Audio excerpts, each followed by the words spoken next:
Chicken biryani అని అయితే నేను అనుకున్నానండి. కాదంట, చికెన్ పలావ్ కావాలంట. సో దానికి దీనికి ఏంటో అంత డిఫరెన్స్, టేస్ట్ డిఫరెన్సా ఇంకేంటో అనేది చూద్దాం, చేద్దాం. మరి ఇంకెందుకు ఆలస్యం, చేసేద్దామా? ఎలా చేయాలో ముందుగా స్టవ్ ఆన్ చేసుకొని కుక్కర్ పెట్టుకోండి. కుక్కర్ హీట్ ఎక్కినాక 3 టేబుల్ స్పూన్స్ ఆయిల్ వేసుకోండి. ఆయిల్ హీట్ అయినాక బిర్యానీ మసాలా దినుసులు వేసుకోండి. అవి కొంచెం ఫ్రై అయినాక కట్ చేసుకున్న 2 ఆనియన్స్ ఇంకా 4 గ్రీన్ చిల్లీస్ అండి. చిల్లీస్ అయితే నేను కట్ చేసుకోలేదు, డైరెక్ట్గా వేసేసుకున్నాను. అవి కొంచెం గోల్డెన్ కలర్ వచ్చే వరకు ఫ్రై చేసుకోవాలి. తర్వాత కట్ చేసి పెట్టుకున్న ఒక పెద్ద సైజ్ టమాటో వేసుకోవాలి. అవి కొంచెం ఫ్రై అయినాక అయితే నేను తీసుకున్న చికెన్ రైస్ క్వాంటిటీని బట్టి నేనైతే స్పైసెస్ అయితే యాడ్ చేస్తున్నానండి. ఇంకా కొంచెం ఎక్కువ తినేవాళ్ళు ఉంటారు కాబట్టి, అంటే ఘాటుగా ఇష్టపడతారు కదా కొంతమంది. నేనైతే 1/2 కేజీ చికెన్కి ఈ స్పైసెస్ అయితే యాడ్ చేస్తున్నాను. ఇందులో 2 tablespoons ginger garlic paste అండి, 1 స్పూన్ ధనియా powder, 1 tablespoon chicken powder వేసుకున్నాను. అవి కొంచెం ఫ్రై అయినాక క్లీన్ చేసి పెట్టుకున్న చికెన్ని ఇందులో వేసుకున్నానండి. ఇందులో కొంచెం చిల్లీ పౌడర్, పసుపు, ఇంకా సాల్ట్ అయితే వేసుకోవాలి. పుదీనా, కొంచెం కొత్తిమీర కూడా వేసుకొని బాగా కలుపుకున్నాక 2 స్పూన్స్ పెరుగు, ఇంకా ఒక 1/2 లెమన్ రసం కూడా ఇందులో వేసుకోవాలి. మనం వేసుకున్న స్పైసెస్ మొత్తం చికెన్కి పట్టేలాగా బాగా కలుపుకొని హై ఫ్లేమ్లో పెట్టి మూత పెట్టుకోవాలండి. అయితే నేను చేస్తుంది చికెన్ పులావ్ అండి, బిర్యానీ కాదు. సో ఇలాగే చేయాలి.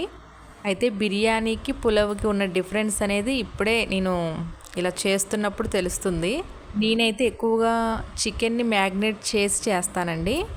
ఇక చికెన్ మొత్తం కూడా డ్రై అయిపోవాలండి. తర్వాత 1 అవర్, 1 గంట ముందు నానబెట్టుకున్న రైస్ని, అంటే బియ్యాన్ని ఇందులో వేసుకున్నాను.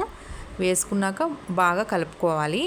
తర్వాత సరిపడినంత వాటర్ కూడా వేసుకోవాలండి. నేనైతే 1 గ్లాసు బియ్యానికి 1.5 గ్లాసున్నర వాటర్ అయితే యాడ్ చేసుకున్నాను. మళ్ళీ ఒకసారి బాగా కలుపుకొని టేస్ట్ కొంచెం చూడండి, అంటే సాల్ట్ ఏమైనా సరిపోకపోతే కొంచెం వేసుకోండి. అయితే నేను మీకు చెప్పలేదండి, కొంచెం ఫస్ట్ స్టార్టింగ్లో ఆయిల్ వేస్తున్నప్పుడు కొంచెం గీ కూడా వేసుకోండి, 1 స్పూను. అయితే నేను వీడియోలో కూడా చూపించలేదు, ఇప్పుడు కుక్కర్ మూత పెట్టే ముందు కూడా నేను వేసానండి కొంచెం గీ. ఇది కూడా మీకు నచ్చితేనే. ఇక కుక్కర్ మూత పెట్టుకొని లో ఫ్లేమ్లో 1 విజిల్ వచ్చే వరకు ఉంచండి. పూర్తిగా కుక్కర్ విజిల్ చల్లారినాక మూత అయితే ఓపెన్ చేసుకోండి.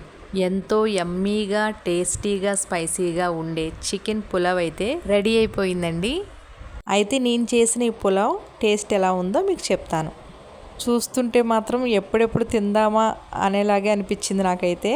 అయితే మన సబ్స్క్రైబర్స్ అందరి కోసం, ఇంకా మన స్టూడెంట్ నిఖిల్ కోసం ఈ చికెన్ పులావ్ రెసిపీ వీడియో మీ అందరికీ నచ్చితే ఒక లైక్ చేయండి.